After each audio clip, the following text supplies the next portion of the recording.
다음 주제인 호모시스테인에 관해서 설명을 또 드리겠습니다. 72페이지에 보면 이제 호모시스테인에 대한 이야기가 나오고 있는데, 이건 그 아미노산의 한 종류인 메치오닌이 그 정상적으로 대사될 때 만들어지게 되는 중간 산물이라고 보시면 되는데, 얘가 세계적으로 발생하는 심혈관 질환 또는 뇌졸중 발생 원인의 약 15%가 이 호모시스테인의 수치 상승으로 생긴다고, 그런 내용이 이제 책에 나와 있죠.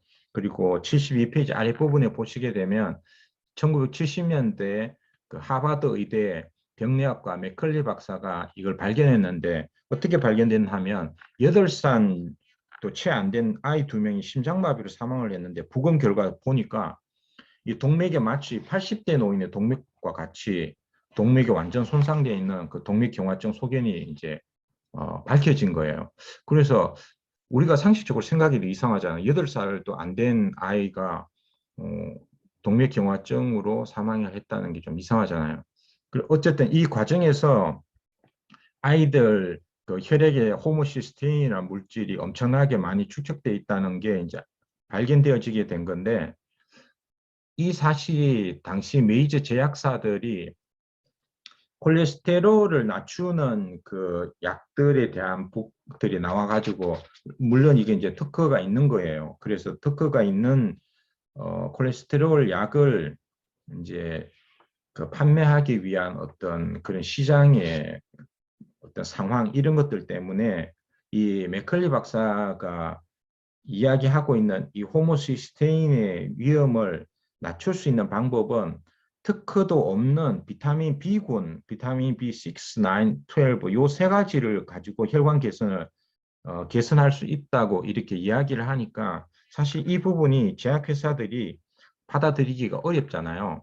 그래서 이분이 이제 사실 뭐 그 위협 아닌 위협을 받게 되고, 어쨌든 해서 학교에서도 이제 교수직도 그만두게 되고 이제 쫓겨나게 되는 이런 일들이 벌어지게 됐는데, 그 이후에 거의 20년, 25년이 지나서 또 미국 의학협회지에 논문이 실리면서 이 맥컬리 박사의 주장이 다시 또 주목을 받게 된 그런 이야기가 이 책의 75페이지에 이제 나오고 있습니다.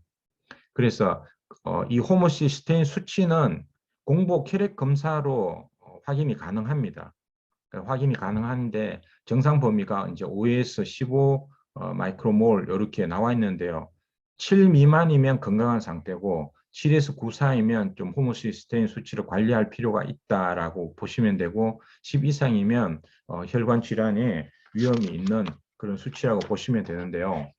이 메치오닌이 호모시스테인으로 바뀌고, 이 호모시스테인이 다시 시스테인으로 바뀌는 이 과정인데, 이렇게 정상적인 대사 과정을 밟으면 괜찮은데, 만약에 호모시스테인이 많게 되면 이 호모시스테인이 시스테인으로 잘 대사를 시켜주면 되잖아요. 그죠? 그래서 시스테인 합성 효소 이제 B6가 이 과정에 있으면 호모시스테인 수치가 이제 줄어들어서 정상 범위를 잘 유지할 수 있죠. 안 그러면 다시 호모시스테인이 메치오닌으로 이렇게 다시 돌아가는 메칠 그 전환 효소, 요거에 이제 관련된 엽산하고 비타민 B12가 있으면 또 호모시스테인이 정상적인 수치로 우리가 잘 유지할 수가 있을 겁니다.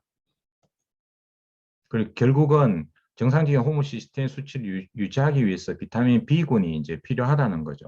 그리고 메치오닌 식품을 우리가 이제 너무 과하게 또 먹으면 그 아미노산이 대사되는 과정에서 많은 호모시스테인이 생길 수 있잖아요. 그래서 육류, 가공식품, 밀가루 음식, 그다음에 책에는 나와 있지 않지만 제가 이제 추가해드린 계란이라든지 우유라든지 치즈라든지 이런 식품들은 과하게 섭취하지 않는 게 좋고요. 그다음에 이제 도움되는 거는 식물성 단백질, 이제 두부 같은 거, 그다음에 시금치나 그다음에 신과일, 귤, 레몬 같은 거, 이런 것들이 도움이 되고요. 그다음에 건강기능 식품에 이제 영양제 도움을 좀 받으시려면 비타민 B군, B6, B9 엽산, 그다음에 B12 코발라민, 요 세 가지 비타민 B군이 도움이 된다. 이렇게 정리하면 되겠습니다. 다음 주제로 넘어갈게요. 미국 보스턴에 있는 대변은행에서 하는 일이라는 주제 쪽으로 이제 설명드릴게요. 책에 보시면 77페이지에 2012년 미국 보스턴에서 대변을 보관하는 은행 오픈 바이옴이라는 게 개설됐다는 이야기가 나옵니다. 그래서 여기에 건강한 대변을 기증하면은 이제 이 오픈 바이옴에서 $40를 주는 걸로 이렇게 나와 있습니다. 사실은 이 대변이 수분을 제외하면 사실 거의 미생물 덩어리, 뭐 40% 이상이 미생물 덩어리라고 보시면 되는데요. 이 대변을 건강한 사람들한테 돈을 주면서까지 받아가지고 이제 어디에 쓰는 거냐, 이 건강한 대변 어디에 쓰는 거냐 이런 부분이 궁금할 수 있잖아요. 바이오옴이라는 용어는 이제 합성어라고 보시면 됩니다. 책에는 미생물이라는 마이크로브하고 생태계라는 바이옴이 합쳐가지고 마이크로바이옴이라고 이렇게 부르고 있는데 미생물 군집이라는 마이크로바이오라하고 그 유전체라는 지놈하고 요 두 개의 단어가 이제 합성된 용어라고도 이제 설명이 되는 데가 있으니까 그렇게 이해하시면 될 것 같고요. 어쨌든 이 마이크로바이옴이라는 게 우리 몸에 같이 거주하고 있는 공생하고 있는 미생물 전체의 그를 이야기하는데요. 이게 가진 유전 정보가 사실 사람이 가진 유전 정보의 거의 100배 이상이라고 해요. 그래서 우리가 우리 몸에 내 몸에 어떤 세균을 가지고 있느냐, 즉 나의 마이크로바이옴 조성이 어떠냐에 그 조성에 따라서 나의 건강이 상당한 영향을 미친다라는 거죠. 그래서 마이크로바이옴이 새롭게 각광을 받고 있는 겁니다. 그래서 이 책에도 보시면 78페이지에 2006년 제프리 고던 박사 쥐 실험한 그 이야기가 나오고 있죠. 그래서 무균 쥐에다가 쥐의 대변 이식을 한 거하고 또 사람 대변을 무균 쥐에 이식해가지고 이제 뚱뚱해지느냐 또 정상적으로 날씬한 상태를 유지하느냐 이런 실험을 한 결과에 대해서 그 실험 내용에 대해서 이렇게 책에 나와 있고요. 보시면 마이크로바이옴의 영향력이 굉장히 생각 이상일 수 있습니다. 여기 하나 다른 예를 가지고 왔는데 좀 전에 얘기한 그 분변을 이식한 이식수를 시행한 결과가 있는데 딸에게서 분변 이식수를 했는데 어머니가 갖고 있던 재발성 장염이 치료는 됐는데 딸의 비만 체질을 물려받은 경우죠. 그러니까 좋은 영향은 받고 나쁜 영향은 받지 않아야 되는데 이게 이제 좋은 거 나쁜 거 같이 이제 영향을 받게 되는 거죠. 그래서 긍정적인 영향을 끼치는 마이크로바이옴만 잘 이제 채취해 가지고 그걸 이식하는 그런 부분들이 또 중요한 의미, 새로운 의미를 가질 수 있는 거죠. 어쨌든 그 인간의 유전자만으로는 설명할 수 없는 이런 비만 같은 거 이런 문제들하고 그 다음에 여러 가지 수수께끼들을 풀 수 있는 어떤 실마리가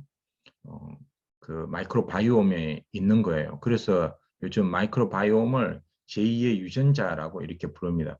우리가 유전자를 바꿀 수는 없잖아요. 그러니까 DNA를 바꿀 수는 없는데 이 마이크로바이옴이라는 거는 우리가 어떤 음식을 먹고 생활 습관을 어떻게 가지느냐 이런 거에 따라서 충분히 조성을 이렇게 그 어떤 변화를 줄 수 있는 부분이니까 개인의 노력으로 얼마든지 우리의 건강을 또 개선할 수 있다라는 그런 부분들이 여지가 이제 마이크로바이옴에 있는 거라고 볼 수 있습니다. 그 다음에 이런 장내 세균들 종류에 따라서 어떤 질병들이 생기거나 악화될 수 있는지에 대한 부분이 79페이지에 나와 있습니다. 그래서 굉장히 다양한 이 마이크로바이옴 장내 세균들의 조성에 어떠냐에 따라서 대사성 질환, 비만 당뇨 같은 거라든지 면역성 질환, 그 다음에 파킨슨병 같은 신경계 질환이나 암 또는 골다공증, 노화 관련된 질환이라든지 특히 또 우울증, 자폐증 같은 정신질환에도 이 마이크로바이옴하고 굉장히 밀접한 관계가 있다는 거 그런 내용들이 이기는 몸요 책에 또 나오고 있습니다. 79페이지에 또 참고하시면 되고요. 이 건강한 마이크로바이옴을 유지하기 위해서는 그럼 어떻게 해야 되느냐에 대한 부분이 81페이지에 또 이렇게 쭉 정리되어 나와 있습니다. 그래서 유익균이 풍부한 그런 음식을 섭취하는 게 좋고, 그 다음에 또 유산균의 먹이가 되는 프리바이오틱스, 즉 식이섬유도 함께 섭취해 주세요. 같이 섭취해 주시면 좋겠죠. 그리고 또 중요한 사실이 이 항생제의 남용을 좀 주의해야 되는데, 항생제는 그 세균총을 뭐 유익균, 유해균 다 이제 망가뜨리는 그런 거죠. 그래서 항생제 사용에 좀 유의해야 된다. 이런 내용이 나와 있습니다. 그래서 프로바이오틱스하고 마이크로바이옴하고 차이는 뭐냐 하면, 프로바이오틱스는 식약처에서 정한 그 고시형 19개 균주, 요 범주를 이제 프로바이오틱스라고 보시면 되고요. 마이크로바이옴은 이것을 포함한 모든 미생물, 모든 균종을 의미하기 때문에 프로바이오틱스보다는 마이크로바이옴이 훨씬 더 큰 범위의 광범위한 개념이다. 이렇게 이해하시면 간단하겠습니다. 그래서 우리가 이제 여기까지 2장에 대해서 내용을 쭉 살펴봤는데요. 세포와 미세염증 그 2장 전체에 대한 부분을 간단하게 요약하고 마무리하도록 하겠습니다. 여기 보시면 키워드가 활성산소와 미세염증, 호모시스테인, 마이크로바이옴 이렇게 네 가지 키워드가 있습니다. 2장에. 그래서 활성산소에 줄여주는 데 도움이 되는 데에는 항산화, 비타민, 미네랄 필요하다고 말씀드렸고, 곤장, 규텐하고 또 식물 영양소도 도움이 됩니다. 그 다음에 미세염증 같은 경우는 오늘 이제 설명을 드렸죠. 오메가3와 6의 비율이 중요하다. 그렇게 말씀드렸고요.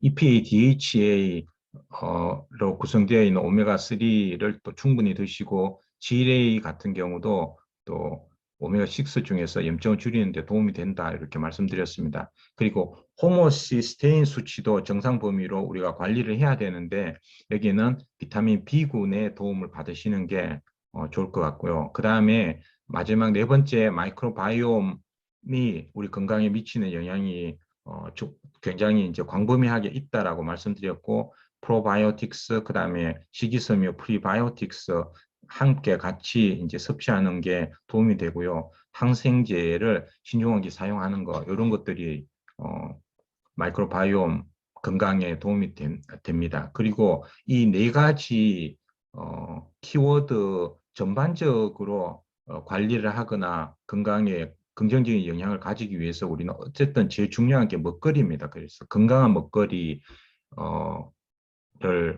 이제 관심을 가지는 게 필요하고요.